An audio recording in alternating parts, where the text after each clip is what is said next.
مختلف لوگ مختلف چیزوں کے طالب ہیں.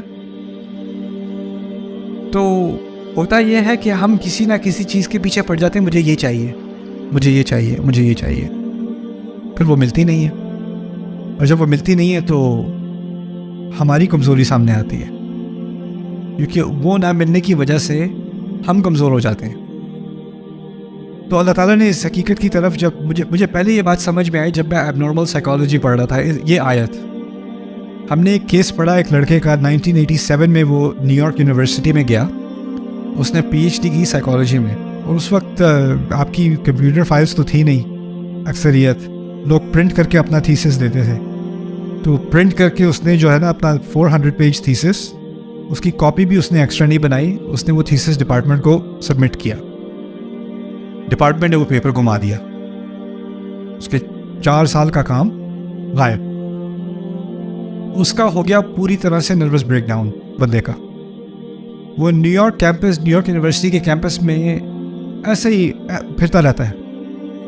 10-15 سال وہ پھرتا رہا ہے, وہ پھرتا رہتا ہے, کہتا ہے یہاں پر مت جانا, یہ لوگ تمہارا کام چرا لیں گے, یہ سب جھوٹ بولتے ہیں, don't waste your life, don't study hair.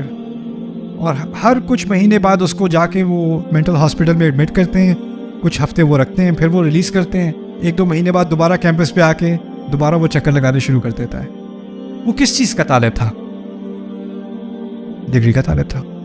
جب وہ کام ضائع ہوا, اس کے ثمرات اس کو نظر نہیں آئے, تو وہ خود کلیپس ہو گیا. مطلوب خود چیز وہ ایسی کمزور تھی کہ وہ غائب ہو جائے, اور جب وہ مطلوب غائب ہوئی تو اس کی کمزوری بھی سامنے آ گئی. ضعف الطالب والمطلوب.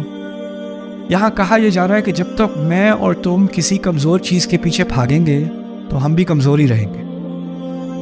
بات یہ سمجھائی جا رہی ہے. ضعف الطالب, تم لوگ جھوٹے خداؤں کے پیچھے بھاگتے ہو, وہ خدا خود کمزور ہیں, ایک مکھی کا سامنا نہیں کر سکتے, تو پھر اس کی وجہ سے تم خود کمزور ہو. اور اس سے بات ایک مزید بتائی کہ بتوں کی صرف بات نہیں ہے, جس چیز کو بھی تم اپنے سامنے رکھو گے اور کہو گے مجھے یہ چاہیے, اور اس کو تم نے اتنا زیادہ فوکس کر دیا اپنا کہ اور تمہیں کچھ نظر ہی نہیں آ رہا, تو پھر جب وہ چیز تمہارے سامنے نہیں ہوگی تو تمہارے اندر کیا رہ جائے گا؟ آج کل کیا ہو رہا ہے, بہت سارے لوگوں میں اتنی زیادہ شدید ڈپریشن آ رہی ہے. If I don't marry her, I will die. If he leaves me, I will be dead.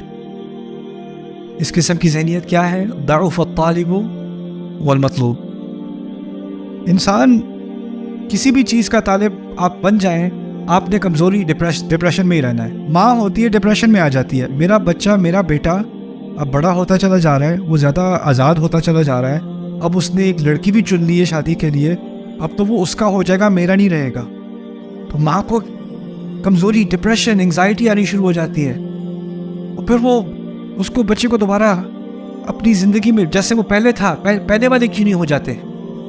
کتنی جلدی میری بات, میں ایک دفعہ کہتی تھی بھاگ کے آتا تھا جی ماما, اب نہیں آتا, اب تو کال بھی نہیں اٹھاتا, اب تو فون بھی نہیں اٹھاتا, کیا ہو گیا ایسے؟ اب ماں کو ایک انگزائٹی ہو رہی ہے, اس کے اندر ایک کمزوری ہے, اس کو ڈپریشن شروع ہو گئی ہے, اس کو غصہ آنا شروع ہو گیا ہے. اب اس کی ساری کمزوریاں کس لیے؟ کہ جو چیز اس کا مطلوب تھی اس سے دور ہوتی چلی جا رہی ہے. تو اس میں اللہ تعالیٰ یہ بات سکھا رہے ہیں کہ تو شاید تمہارا مطلوب غلط ہے. دیکھیں اگلی آیت میں اللہ نے یہی بات سکھائی ہے, کہتے ہیں ما قدر اللہ حق قدرہ, انہوں نے اللہ کی ایسی قدر نہیں کی جیسی کہ کرنی چاہیے تھی, جیسے کہ اس کا حق تھا. کیا بات کہی اشارے میں؟ تم ہر کمزور چیز کے پیچھے بھاگتے ہو, تمہیں بھاگنا چاہیے تھا کس کے پیچھے؟ اپنے رب کے پیچھے. اپنے رب کے پیچھے بھاگتے, رستے میں نعمتیں آتی, رستے میں مشکلات بھی آتی, کبھی کبھی وہ نعمتیں تمہارے ہاتھ سے نکل جاتی, کوئی بات نہیں, وہ میرا مطلوب نہیں تھی, وہ نعمتیں تھیں, ان نعمتوں کا میں شکر گزار ہوں, میرا مطلوب میرا رب ہے. رستے میں نعمتیں آئیں گی, وہ میرا مطلوب نہیں بن جائیں گی. ان چیزوں کو میں ان کو پسند بھی کروں گا, ان سے محبت بھی کروں گا, لیکن وہ میرا فائنل مطلوب نہیں ہے. یہ نعمتیں انسان کی نعمت, اولاد کی نعمت, والدین کی نعمت, زوج کی نعمت, دوستوں کی نعمت, پیسوں کی نعمت, رشتوں کی نعمت, یہ ساری نعمتیں جو ہے نا, یہ نعمتیں ہیں, لیکن یہ مطلوب نہیں ہے, یہ اصل گول نہیں ہے. یہ آئیں گی اور یہ جائیں گی.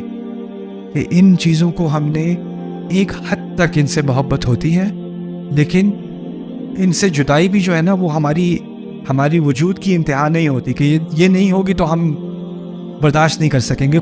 کچھ جی نہیں پائیں گے۔ اگر یہ امت رسول صلی اللہ علیہ وسلم کے وصال کو برداشت کر سکتی ہے نا، تو اس کے بعد وہ کسی بھی چیز کو برداشت کر سکتی ہے، کسی بھی چیز کو۔ اب یہ ایک درس ہے اللہ تعالیٰ کا۔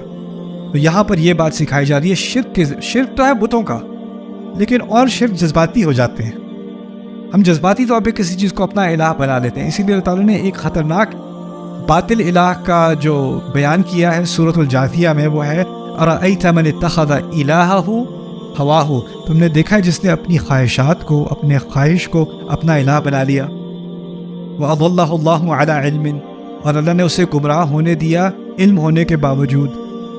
تو اسی لیے ان آیات کو میں مثال تو آپ کو سمجھا رہا ہوں، لیکن ان کو دل تک لے جانا، اندر تک لے جانا، کہ ضعف الطالب والمطلوب، انسان اتنا کمزور نہ بن جائے کہ وہ کلیپس ہو جائے۔ اور پھر اگلی آیت میں کہا انہوں نے اللہ کی قدر نہیں کی جیسے انہیں کرنی چاہیے تھی۔ ان اللہ قوی عزیز، اللہ قوی ہے۔ دیکھا اس آیت میں ہمیں کمزور بتایا، اگلی آیت میں اللہ کو قوی بتایا۔ اور کیونکہ اللہ مطلوب ہے، تو جب مطلوب قوی ہوگا تو آپ کیا ہو جاؤ گے؟ آپ خود قوی ہو جاؤ گے۔ اگر آپ کا مطلوب ضعیف ہے تو آپ خود ضعیف ہو، اگر آپ کا مطلوب قوی ہے جو کہ اللہ ہے، آپ قوی ہو جاؤ گے۔ اللہ تعالیٰ ہم سب کو، ہمارے دلوں میں اللہ کو خود کو مطلوب بنائے اپنا۔